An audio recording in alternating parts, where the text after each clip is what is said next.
July was a great start to the financial year. And like everything, organisation takes a big deep breath when you finish one financial year and you start in the next. But we put so much preparation in, we put so much thought into this year that we're really, really excited by it. And in particularly, I think the whole organisation is gearing up for version 8 release. It's something that we believe is going to have a huge impact on our business, not only from what our own perception of it, but all of the sort of pre-release activities that we're doing and talking to customers and prospects. The feedback we're getting from it is phenomenal, and we think it's going to be a game changer. We think it's going to really change the way in which the industry thinks about analytics, and that's going to really drive our business forward for this year. For myself personally, I did a fair bit of travel throughout the month.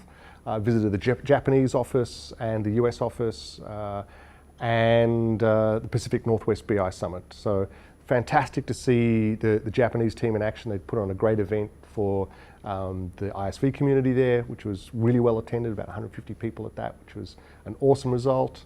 It was good to see how the US office is tackling the US market and some of the challenges they've got there, just the size and complexity, but they're doing a really amazing job in that marketplace. And then lastly, the BI Summit was, again, it was fantastic to spend a few days just sitting with some of the really thought leaders in the industry and talking about where it's going, what's happening, and the impacts, and thinking about the impacts to us and what we can do to really make a difference.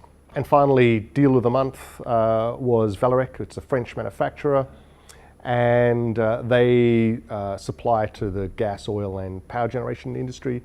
And what was really interesting about this deal in particular was it was brought to us by Bark, and they were already a Power BI user, but they just had these enormous gaps in terms of governance and control and enterprise functionality. And so we're sitting side by side with Power BI in the organisation, and we're plugging those gaps. And I think for us, when we think about our use cases and where we're best, it is in that enterprise space. It's the larger deployments where you need that kind of infrastructure to really support and govern the data that's being delivered to the organisation. So a great deal for us and a true testament to our positioning and where we fit in the marketplace.